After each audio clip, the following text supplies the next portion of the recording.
Okay, alright. Welcome back to my YouTube channel. I'm Mandis Vlog.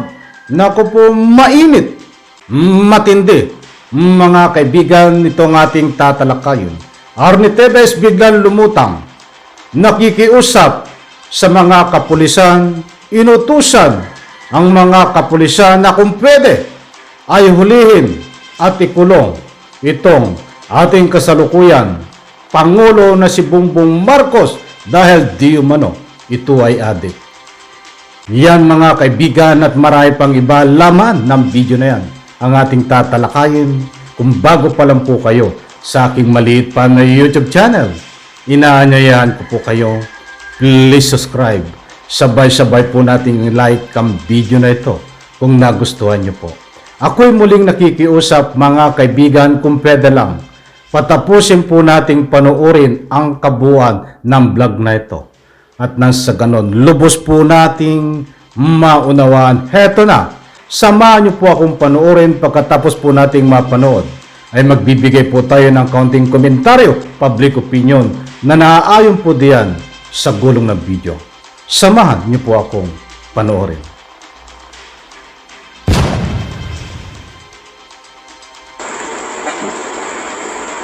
Unang-una, hiling ko sa inyo, hulihin nyo ang mga adik.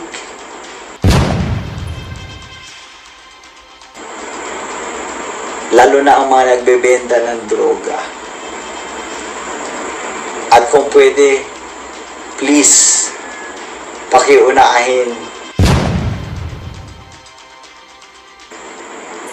yung nasa gobyerno na gumagamit ng cocaine.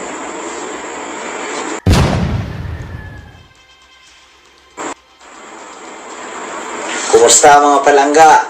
Ha? It's been a very long time. Ang tagal kong nanahimik. Pareho lang kami ni Buspulong, matagal na nahimik. Pero ngayon, pinipilit nyo kaming magsalita. Nagsasalita ako ngayon because meron akong gustong ilabas na mensahe. We Negrosanons are not for sale.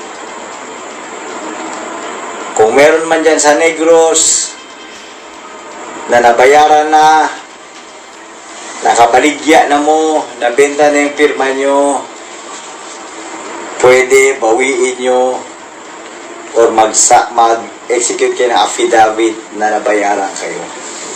Huwag natin ibenta ang ating pirma para sa PI na para lang sa kanilang sariling kapakanan.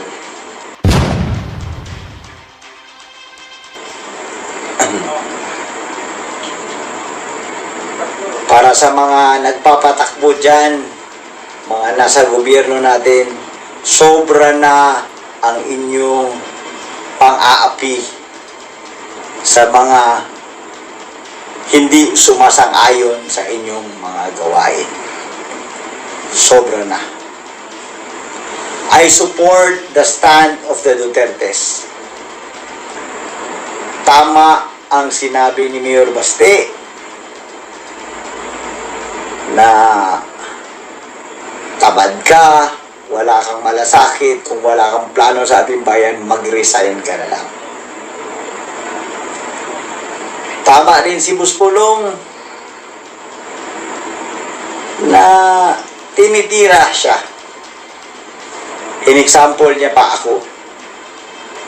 Balak yung gawin sa kanya yung ginawa niyo sa akin. Ewan ko lang kung kaya niyo.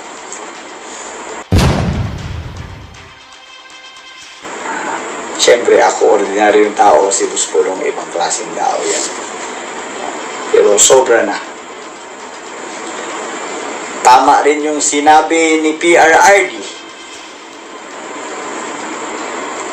na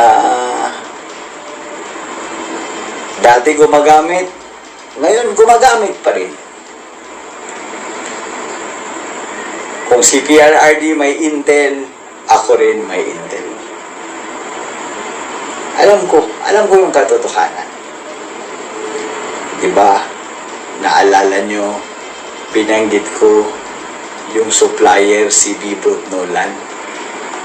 Huwag natin kalimutan yun. Dati, nung ako pa lang nagsasalita, baka wala pang naniniwala. Ngayon, si PRRD na nagsasalita. Sa tingin nyo, tama pa ba ito?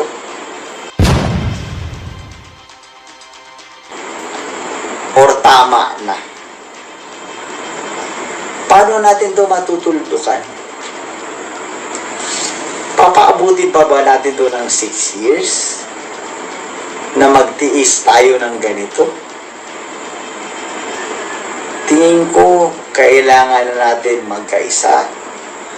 Samahan natin si PRRD sa kanyang stand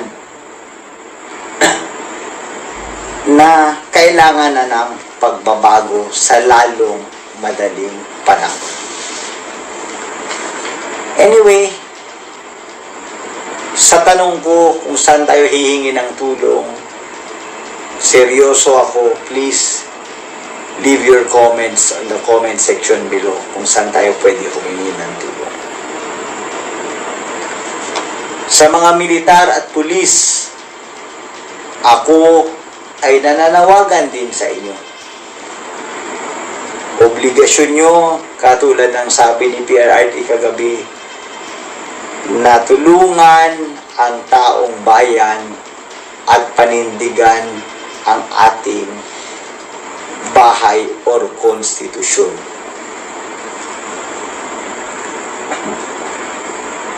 Unang-una, hiling ko sa inyo, hulihin nyo ang mga adik, lalo na ang mga nagbebenta ng droga.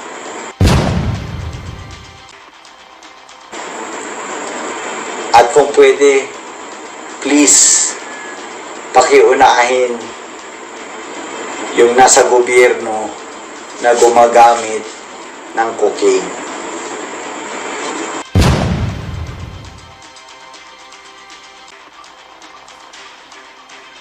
Okay, alright. Shoutout po sa lahat. Nako, matindi na naman ito.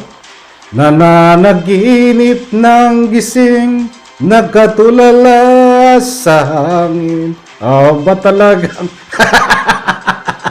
Naalala niyo po ba yung kanta kong yun? Talagang napakanta na naman ako eh. Ulitin ko nga.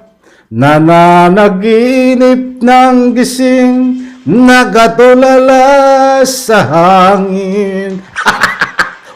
Diyos mio, mabagin. Nandito na naman tayo mga kaibigan kung sino po ang nakaka-relate.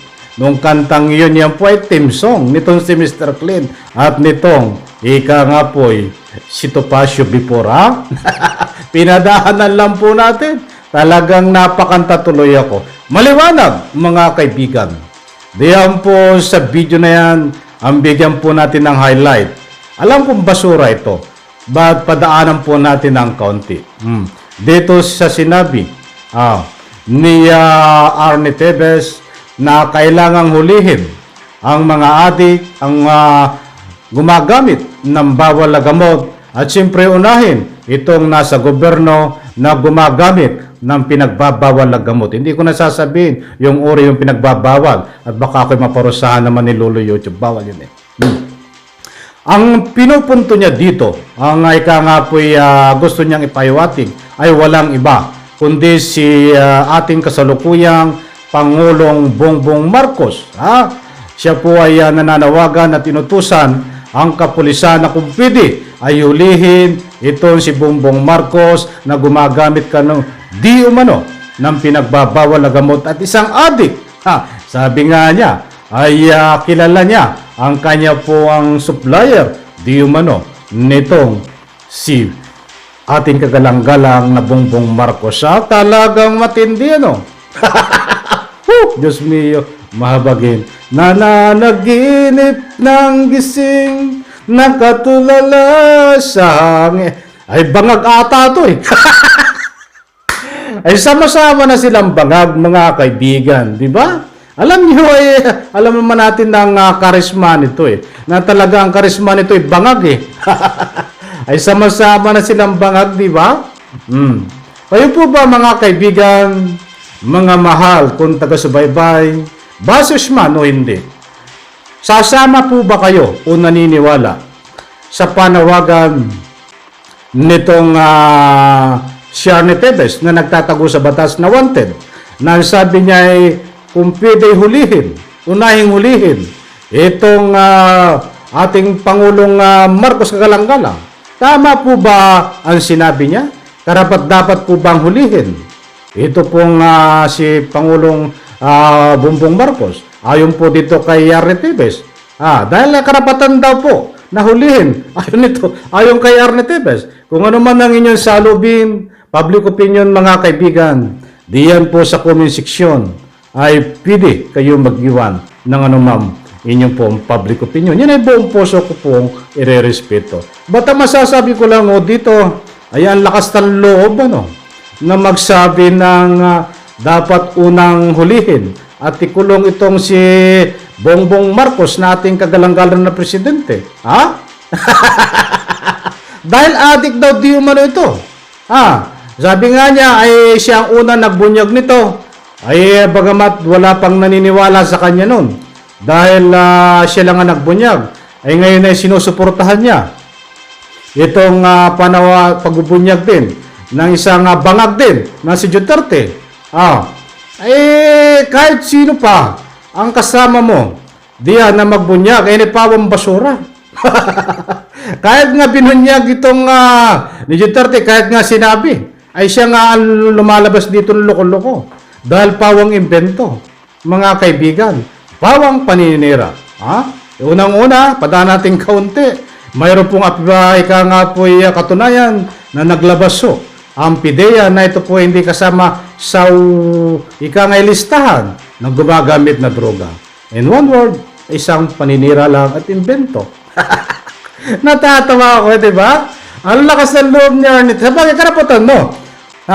Hindi ka namin kayang pigilan at sa panawagan mo na dapat hulihin ng mga pulis ito si Bongbong Marcos na kagalang-galang na presidente ng Pilipinas dahil isang adik. Hindi namin kayang pigilan yun Di ba? Yun ang punto de vista mo Para nabaliktad yata, Imbis na siyang hulihin, ay ang lakas ng loob na dapat hulihin ang ating Pangulo ng Pilipinas. Ganyan. Nananaginip ng gising, nagatulala sa hangin. Talagang matindi, di ba? Mga kaibigan, alam ko po, unawa nyo ito, ating tinatalakay. At alam ko po, na kayo ay hindi maniniwala dito. Dahil matatalino po kayo. Dahil marunong po kayong magsaliksik, marunong po kayong umanawa, mga kaibigan. Pinadaanan lang po natin ang kauntit pinansin lang po. Alam po natin na basura ito. At muli po, katulad ng ulitin ko, ito po ay isang uri ng taktika, strategy na kaya siya lumutang, magingay, ay humihingi muli ng simpatiya sa ating mamamayan, sumasakay sa isyo para na sa ganun po ay malihis muli ang isyo. At siya po ay umaasa na ika nga po na napapagdapabagsak ang ating pamahalaan sa kasalukuyan sa pamumuno po ng ating presidente na si Bongbong Marcos. Siyempre, ang inaasam nila ay pipisto itong mga Duterte. Ang Duterte ay bata nito si Tevez. Umaasa po si Tevez na baka sakaling malusaw ang kaso niya kapag mga Duterte na ang ika nga po'y nakapisto. Yan ay isang punto de vista public opinion na nagbabase po tayo sa takbo po ng isip na ika nga mga ginagawang mga taktika strategy nito si Tevez. Dahil noon pa man, sinubaybayan po natin ito, ay talagang walang ginawa kundi magbuhat ng sariling bangko, magbuhat ng kanyang sarili, pabanguhin ang kanyang sarili. That Beno, hindi po magwagi, bagkos lalo po siyang nadidiin, mga kaibigan, dahil alam nyo po, naging wanted po ito, hindi po sa chismis, naging wanted po ito, hindi po sa ikangay mga kuro-kuro lang, na wanted po ito sa turo ng matibay na mga ebidensya. Kaya tayo po mga kaibigan Alam ko pong matatalino kayo, wag po tayong maniwala kung ano man ang mga lumalabas dito na mga propaganda laban sa pamahalaan. Yan po ay isang taktika para makinabang po sila kung sila po ay magwagi sa kanilang mga adikain. Maraming salamat po at pagpalain po tayo lahat. Sabay-sabay po nating i-like ang video na ito. Maliwanag po diyan na gusto po niyang ipahuli sa mga pulis. Pag nahuli, siyempre ikukulong ang ating kasalukuyang kagalang-galang Presidente Marcos dahil isang gumagamit daw po ng pinagbabawal na gamot, isang adik, mga kaibigan. Bye-bye! Palakpakan!